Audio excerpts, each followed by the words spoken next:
नमस्कार मित्रांनो, कशा आहात तुम्ही सगळे आनंदी राहा, सुखी राहा, हसत खेळत राहा आणि मजेत राहा. सो आजच्या ब्लॉगचं एक थोडंसं आपल्याला आयडिया आली असेल टायटल आणि थंबनेल बघून. आणि आजचं जे माझं लोकेशन आहे हे तुम्ही बघत असाल. मी आता माझ्या बिल्डिंगच्या टेरेसवरती आहे आणि मागे आपल्याला जे हे भव्य दिव्य शहर दिसत आहे हे मीरा भाईंदर शहर आहे. म्हणजे एकेकाळी जे छोटंसं गाव होतं ते आज इतकं मोठं शहर झालं आहे. सो आज हे लोकेशन सिलेक्ट करायचं मुद्दा आणि एक जे बोलतात ना टॉपिकच असं होतं. त्याचं एक कारण असं आहे की रिसेंटली मित्रांनो यूट्यूबवरती काही मराठी ब्लॉगर्स आहेत किंवा एक मराठी कम्युनिटीमध्ये एक असं सांगण्यात येत आहे की गावाकडचं आयुष्य हे मुंबई किंवा शहरातल्या आयुष्यापेक्षा खूप आयुष्य चांगलं आहे. सोजवळ आहे, सुखवळ आहे, तिकडे चांगलं आपण एक सिम्पल लिव्हिंग जगू शकतो. स्लो लिव्हिंग चांगली आहे. शहराचं जे विकासीकरण आहे हे बकास विकासीकरण आहे. इकडे सगळं प्रदूषण आहे, मारामारी आहे, हे आहे ते आहे. या स्ट्रगलमध्ये काही नाही आहे. हे असं करून काही फायदा नाही. त्यापेक्षा गावाकडे जाऊन जगलेलं चांगलं. गावाचं नॅचरल लाईफ एक्सेप्ट करा, गावाकडे जा, असं जगा, असं सगळं सांगण्यात येत आहे. सो ही गोष्ट मित्रांनो मला आपल्याला सांगावीशी वाटते. आता हे सगळं जे आपल्याला सांगत आहेत हे चांगलंच सांगत आहेत. ते लोक आपल्याला चुकीचं सांगत आहेत किंवा आपल्याला कुठेतरी फसवत आहेत. मी असं कुठेच नाही म्हणत, पण त्यांच्या व्हिडिओमधला जो एक मुद्दा आहे ना मित्रांनो जो मला पटत नाही तो आहे की जे ते शहराच्या विकासकाला बकास म्हणतात आणि आपल्याला शहरातनं जेव्हा गावाकडे बोलवतात तेव्हा. सो ह्या ब्लॉगचं मित्रांनो सुरुवात मी एका उदाहरणार्थ करणार आहे. तुम्हाला एक एक्सप्लेन करणार आहे. तो उदाहरण आहे आपले महाराष्ट्राचे आराध्य दैवत श्री छत्रपती शिवाजी महाराज. सो मित्रांनो महाराजांनी जो संघर्ष केला अगदी रायरेश्वराची स्वराज्याची शपथ घेईपर्यंत ते आपल्या शेवटच्या श्वासापर्यंत मित्रांनो जो संघर्ष केला. त्यानंतर संभाजी महाराजांनी जो संघर्ष केला, ज्या प्रकारे संभाजी महाराजांना मृत्यू आला किंवा जे शिवाजी महाराजांचे मावळे असतील, मासाहेब जिजाऊ असेल, शहाजी महाराज असतील, या सगळ्यांनी जो संघर्ष केला आहे. सो संघर्ष हा आपला भगवा हा कुठल्या तरी परराज्यावरती किंवा इतर लोकांवरती जाऊन आपली संस्कृती लादण्यासाठी किंवा आपला मोठेपणा करण्यासाठी हा सगळा संघर्ष नाही होता मित्रांनो. हा सगळा संघर्ष होता आपली माती, आपली संस्कृती, आपली लोक, आपले पण जपण्यासाठी हा संघर्ष मित्रांनो महाराजांनी केला होता. हे आपलं सगळं टिकून ठेवण्यासाठी मित्रांनो हा संघर्ष महाराजांनी केला होता. महाराजांना मित्रांनो स्लो लिव्हिंग वगैरे हे सगळं करणं सोपं नव्हतं का, जाऊन चांगलं गावाकडे जगणं. पण हे सगळं संघर्ष मित्रांनो महाराजांनी केलं कारण आपलं सगळं टिकून राहावं यासाठी. आता ह्याचं पुढचं उदाहरण मी तुम्हाला मित्रांनो माझ्या आयुष्यातनं देऊ इच्छितो की आता तुम्ही माझ्या मागे हे शहर बघता. आता हे जे तुम्हाला स्कायलाईन दिसतंय हे आता मित्रांनो मी 20व्या माळ्यावरती उभा आहे इथे. सो आता इथे या 20व्या माळ्याच्या टेरेसवरती मित्रांनो मला पोहोचायला माझी एक अख्खी पिढी खर्चिक झाली आहे. म्हणजे माझे पप्पा जेव्हा मुंबईत आले तेव्हा माझ्या पप्पांकडे स्वतःचं घर तर सोडा एक पैसे नव्हते. माझ्या पप्पांनी सुरुवातीचा काही काळ माझ्या पप्पांच्या मामांच्या घरी काढला. तिकडनं त्यांनी आपल्या आयुष्याचा प्रवास मुंबईमधला सुरू केला. हळूहळू पप्पांनी नोकरी केली. मग नंतर पप्पांनी मुंबईमध्ये एक घर घेतलं आणि मला मुंबईमध्ये एक बेस करून दिलं. त्याच्यानंतर आता गेली 10 वर्ष मी कमवत आहे. मी थोडा पैसा जोडून आज मी इथपर्यंत आलो आहे. पप्पांनी जे कमवलं त्यात भर टाकून थोडंसं चांगल्या जागेवरती घर घेतलं आणि आज मी इथपर्यंत पोहोचलो आहे. आणि आता जर मित्रांनो मी स्लो लिव्हिंगच्या नादी लागून जर समजा मी गावी निघून गेलो, मी परत सांगतो स्लो लिव्हिंग ही वाईट गोष्ट नाही आहे. गावाकडचं जगणं हे वाईट जगणं नाही आहे. पण आता जर मी हे सगळं सोडून जर मी गावाकडे निघून गेलो की बघू गावाकडे काहीतरी करू, तर जो संघर्ष माझ्या पप्पांनी केला किंवा माझ्या पप्पांनी जे आयुष्य खर्चिक घातलं की माझ्या भावी पिढीला म्हणजे मला काहीतरी भेटावं. सो ह्याचं एक मित्रांनो कुठेतरी अपमान आपल्याला असं नाही वाटत का? कारण ते पर्सनली मला तरी एक खूप चणचण म्हणजे मी जेव्हाही गावी जायचं असा विचार केला हे सगळं सोडून तर मला कुठेतरी हाच प्रश्न येतो की माझ्या पप्पांनी जो संघर्ष केला किंवा 10 वर्ष आता गेली मी रोज 12-12, 14-14 तास नोकरी करतोय, त्या संघर्षाचं काय? म्हणजे या सगळ्यावरती पाणी सोडावं आणि आपण गावाकडे निघून जावं. सो आता ह्याच्यातनं एक पुढचा प्रश्न असा येतो ना की मित्रांनो माझे पप्पा मुंबईमध्ये आले, त्यांनी हा सगळा संघर्ष केला. पण माझ्या पप्पांच्याच पिढीतले काही लोक गावाकडे राहिले, त्यांनी गावाकडचं जगणं पसंत केलं. त्यांनी चुकीचं केलं वगैरे, ते मूर्ख होतं मी असं क्वचित नाही म्हणत. सगळेच चांगले होते, त्यांचं आयुष्यही खूप चांगलं होतं. पण मित्रांनो आज त्यांची जी पुढची पिढी आहे आज त्यांना गावाकडे राहायचं नाही आहे. ते आज मुंबईमध्ये आले आहेत आणि त्यांचं जे स्ट्रगल आहे ना मित्रांनो हे त्यांना मुंबईतलं स्ट्रगल हे शून्यापासून सुरू करायचं आहे. माझ्या पप्पांनी जेव्हा हा स्ट्रगल शून्यापासून सुरू केला त्यावेळेला एक 60 आणि 70चं दशक चालू होतं. त्यावेळेला मुंबईमध्ये स्ट्रगल करून जगणं हे कुठेतरी एक सोपं होतं. पण आजच्या काळामध्ये जेव्हा ही पिढी मित्रांनो मुंबईला येणार आहे तर त्यांना खरंच हे स्ट्रगल जमणार आहे का, ह्या गोष्टीचा मित्रांनो विचार आपण केला पाहिजे.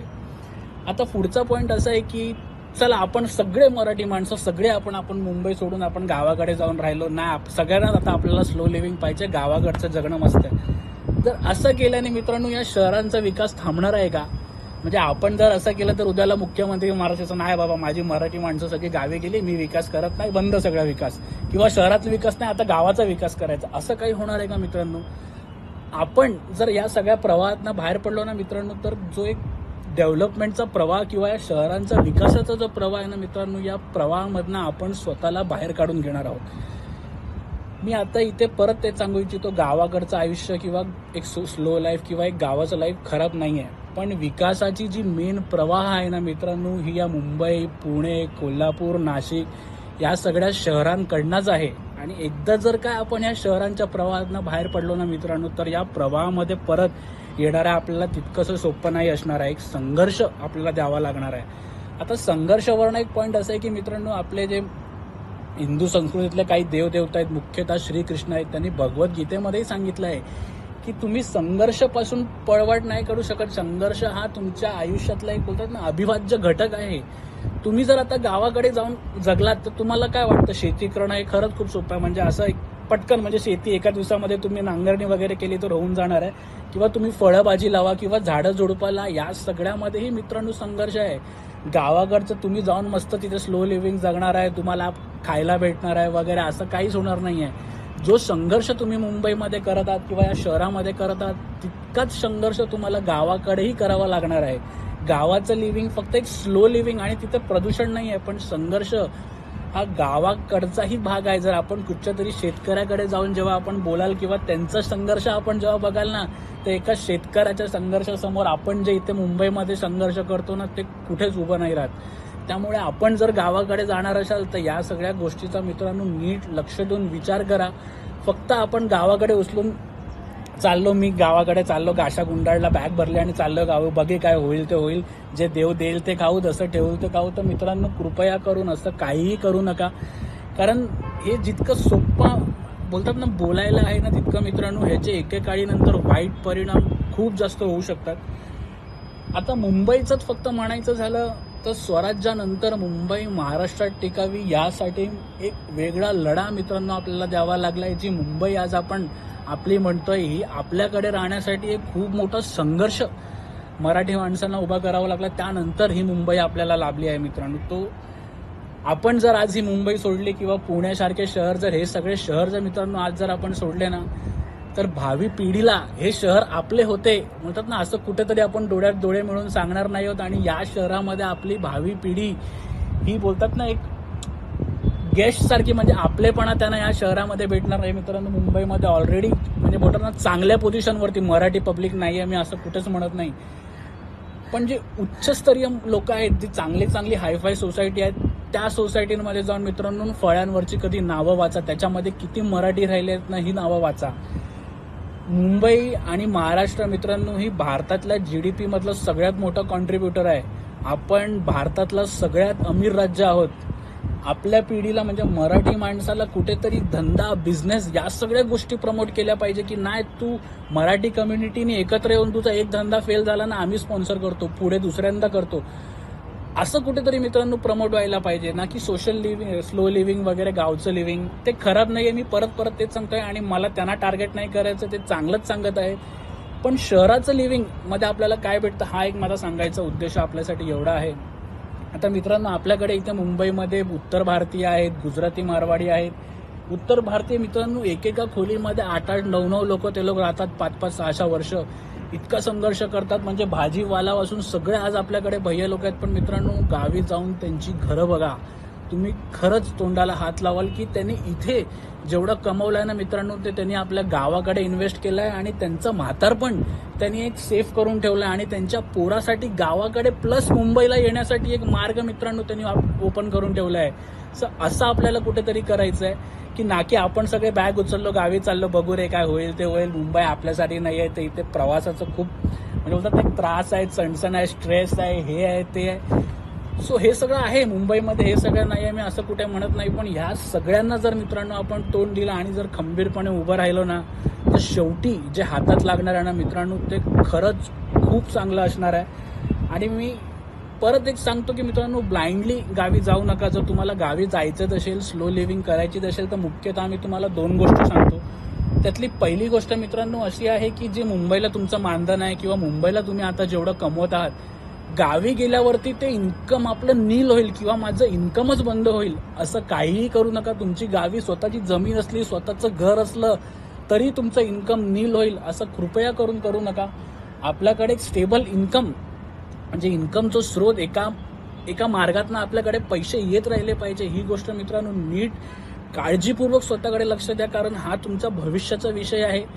आणि मुंबई, एक गोष्ट लक्षात घ्या, मुंबई, पुणे शहर, या सगळ्या शहरातनं एकदा जर आपण निघून गेलो, आपण गाशा गुंडाळला आणि परत जर 2 वर्षांनी मला वाटलं यार मला आता गावाकडचं नाही जमत आहे, मला मुंबईलाच जायचंय, मी तिथे काय ते करीन, तर तुम्हाला इथे आल्यावरती मित्रांनो परत शून्यापासूनच सुरुवात करायची आहे. कारण 2 वर्षानंतर ही शहरं खूप पुढे निघून गेली असणार आहेत आणि परत तुम्हाला कोणतरी उभं करणार आहे, अरे तो आलास परत ये, तर त्याच्यासाठी इथे मराठी माणसं टिकली पाहिजे. नाहीतर आपला महाराष्ट्रामधल्या या शहरांमध्ये टिकाव लागणं हे खरंच खूप कठीण आहे.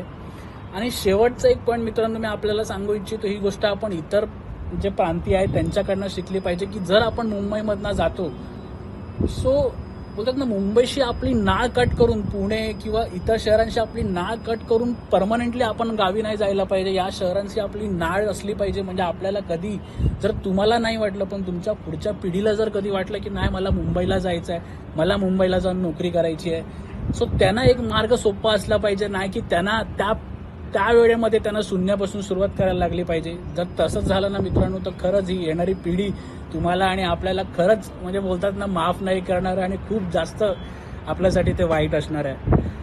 सो शेवटी एक सांगतो मित्रांनो की तुम्ही इथे राहा, मुंबईमध्ये राहा, स्ट्रगल करा, इथे पॉल्युशन आहे, सगळं आहे, पण एक चिकाटी आहे. आता माझ्या मागे जे तुम्हाला हे शहर दिसत आहे मित्रांनो, आज 30 वर्ष आधी जर तुम्ही कोणी हे जर इमेज दाखवलं असेल तर हे भाईंदर शहर आहे, पटणार नाही.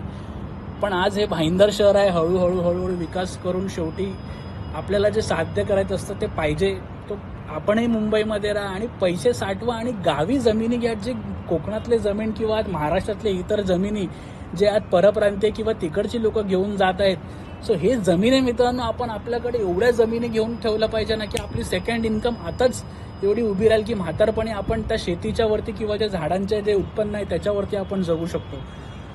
सो कृपया करून ही गोष्ट मित्रांनो लक्षात घ्या. आता शेवटचा एक मुद्दा असा आहे की आपल्याकडे जे शहर आहेत ज्यांना आपण बकास शहर किंवा प्रदूषण वगैरे असं सगळं म्हणतो ना, सो ह्याला शहरीकरण मित्रांनो हे बकास किंवा थर्ड क्लास वगैरे असं कधीच नाही आहे. याचं उदाहरण जर तुम्हाला पाहायचं असेल ना, तर हॉलिवूडच्या मूव्हीजमध्ये किंवा यूट्यूबवरती तुम्हाला एक मी सिम्पल टॉपिक सांगतो, न्यूयॉर्क 4K किंवा मॅनहॅटन 4K किंवा युरोपमधले जे सिटी आहेत लंडन 4K वगैरे मित्रांनो, ह्या सगळ्या गोष्टी सर्च करा. त्यांचं शहरही मित्रांनो इतकं सुंदर आणि इतकं अप्रतिम आहे ना की ते मजा येते तिथे जगायला, ना की हे आपल्यासारखी शहरं. तर ह्याला मित्रांनो कारणीभूत आपणच आहोत. पण आज जे काय हे आहे हे आपलं शहर आहे आणि जर आज इकडनं आपण आपली नाळ कापून घेतली आणि जर परमनंटली आपण गावी गेलो ना, तर आपली येणारी पिढी आणि आपण कुठेतरी या गोष्टीला खूप जास्त पछतावणार आहोत आणि रडणार आहोत. परत शेवटी माझ्या व्हिडिओच्या ब्लॉगच्या शेवटी मी सांगू इच्छितो मित्रांनो, जे आपल्याला सांगत आहेत गावाकडचं आयुष्य स्लो लिव्हिंग किंवा जे सोज्वल सुपर सिम्पल लिव्हिंग हे वाईट आहे किंवा ते चुकीचं आहे, तुम्हाला भूळ पाडत आहेत, फसवत आहेत वगैरे, असं सगळं नाही आहे मित्रांनो. त्यांचं म्हणणं 100% खरं आहे. पण एक गोष्ट लक्षात घ्या मित्रांनो, प्रत्येक गोष्टीची किंमत असते. आता तसं मी सांगितलं, जर मी आता हे सगळं सोडून जर गावी गेलो तर तो संघर्ष माझ्या आईवडिलांनी दिला किंवा एक फक्त आईवडिलांनी नाही, जो महाराजांपासून जो संघर्ष होत आला की महाराजांनी आज बोलतात ना, आज महाराजांनी कुठेतरी संघर्ष दिला म्हणून आज मुंबई महाराष्ट्रामध्ये आपण मराठी बोलतो. तर त्या संघर्षाचं काय, उद्याला महाराजांना तुम्ही काय सांगणार आहात, नाही मला नाही, मी तर गावी जाऊन जगायचं, आपल्याला काय संघर्ष होत नाही, आपल्याला 2 वेळेचं जेवायला भेटलं तर संपलं, असं तुम्ही कुठेतरी करणार आहात का?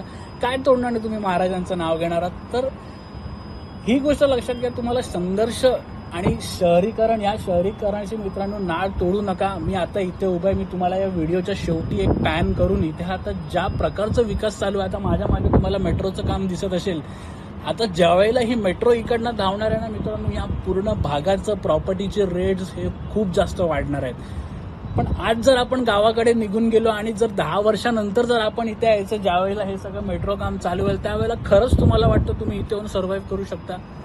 सो या गोष्टीची प्लीज मी मनापासून सांगतो की काळजी घ्या आणि उगाच गावाकडे निघून वगैरे जाऊ नका. तुम्हाला जर गावाकडे स्लो लिव्हिंग जायचं असेल, वर्षातनं 2दा जा, 3दा जा. गणपतीला आठवड्याभराची सुट्टी अजून घ्या, गरमीची सुट्टी अजून घ्या. पाहिजे असेल तर काहीतरी ऑफिसमध्ये रोग झाला सांगून सुट्टी घेऊन 15 दिवस गावाकडे जाऊन जगा. पण मुंबईसारख्या, पुण्यासारख्या या मोठ्या शहरांशी मित्रांनो आपली नाळ कापू नका. हे शहर भविष्य आहेत आणि येणाऱ्या काळामध्ये प्रगतीची गती ही खूप जास्त वाढणार आहे. आणि जर आपण ह्या प्रवाहातनं बाहेर पडलो ना मित्रांनो, जेव्हा ही गती वाढेल तेव्हा या वाढलेल्या गतीशी आपल्याला कनेक्ट करणं हे खूप जास्त कठीण जाणार आहे. सो धन्यवाद मित्रांनो, हा व्लॉग तुम्ही ऐकल्याबद्दल. मला माहिती आहे व्लॉग थोडासा लेंदी झाला आणि माझं हे टॉपिकही नाही आहे, माझं व्लॉगिंगचं चॅनल आहे. पण रिसेंटली मी जेव्हा हे बघत आलो की आता स्लो लिव्हिंग प्रमोट आहे, तेव्हा कुठेतरी माझ्याही मनामध्ये त्या गोष्टीचा इन्फ्लुएन्स झाला असतं की नाही यार गावी जायला पाहिजे. बरं आहे म्हणजे आता इथे काय, आता मी 14 तास नोकरी करतोय, माझी दाढी आता मी 33 वय झालं, माझी दाढी सफेद झाली आता म्हणजे बोलत ना. पण जेव्हा मी या सगळ्या गोष्टींचा एक नीट शांतपणे विचार केला तेव्हा मला कुठेतरी विचार आला की हाती पुढे काय लागणार आहे. म्हणजे जे आता आपण म्हणतो ना की आता एखादी पिढी पुढे चालत चालली, वाढत चालली प्रगतीमध्ये, त्या प्रगतीमध्ये आपण कुठे मागे. आणि गावाकडे मित्रांनो मी सांगतो संधी नाही अशातले भाग नाही, पण ज्या संधी आणि ज्या ऑपॉर्च्युनिटीज मुंबई आणि पुणे या सगळे मोठे शहर आपल्याला देतात ना मित्रांनो, त्या ऑपॉर्च्युनिटी आपल्याला गावाकडे भेटत नाही. ही गोष्ट खात्रीनिशी मनामध्ये नीट लक्षात घ्या. आणि परत एकदा मी सांगेन, डायरेक्ट गावी उचलून जाऊ नका, प्रॉपर प्लॅनिंग करा. तुमच्याकडे बॅकअप असलं पाहिजे, बॅकअपचंही बॅकअप असलं पाहिजे. इतकं जेव्हा तुमचं प्लॅनिंग परफेक्ट असेल ना तेव्हा आणि तेव्हाच आपण या सगळ्या गोष्टीकडे लढा. कारण इथपर्यंत मुंबईमध्ये मराठी माणूस राहावं किंवा हे सगळं बोलत ना वैभव टिकावं यासाठी खूप लोकांनी संघर्ष केला मित्रांनो. आणि कुठेतरी त्यांच्या संघर्षाला आपण फक्त आपल्या स्वार्थासाठी, म्हणजे मला स्ट्रगल नको, मला स्लो लिव्हिंग पाहिजे, मला सिम्पल लिव्हिंग पाहिजे, मला 2 वेळेचं खायला भेटलं बस झालं, म्हणून त्याच्यासाठी मित्रांनो या एवढ्या लोकांचा संघर्ष वाया जाऊ देऊ नका. सो थँक्यू मित्रांनो या व्लॉगशी कनेक्ट केल्या असेल, तुम्हाला आवडला असेल सो प्लीज शेअर करा, लोकांसोबत शेअर करा. नाही केलं तर चालेल पण एक लाईक आणि कमेंट तरी नक्की करा. आणि जर तुमचं काही म्हणणं असेल तर या व्हिडिओच्या कमेंटमध्ये मी काही म्हणजे रेस्ट्रिक्शन नाही, तुम्हाला शिव्या घालायच्या असतील, मला तुम्हाला काय वाईट साईड बोलायचं असेल, तू चुकीचं बोलतोयस किंवा तुमची जी काही प्रतिक्रिया असेल ती उघड्या मनाने तुम्ही माझ्या कमेंट बॉक्समध्ये खालती तुम्ही देऊ शकता. तुम्हाला कुठलेच रेस्ट्रिक्शन्स नाही आहे. अगदी तुम्ही शिव्या घातल्या तरी तुमच्या कमेंट्स मी डिलीट करणार नाही आहे. माझ्या व्हिडिओवरनं तुमची जी प्रतिक्रिया असेल ती मला कळली. जर मी कुठेतरी चुकीचं बोलत असेल किंवा माझं जे व्ह्यू आहे ते चुकीचं असेल तर मला ते सुधारता येईल. सो धन्यवाद मित्रांनो व्हिडिओशी कनेक्ट केल्याबद्दल.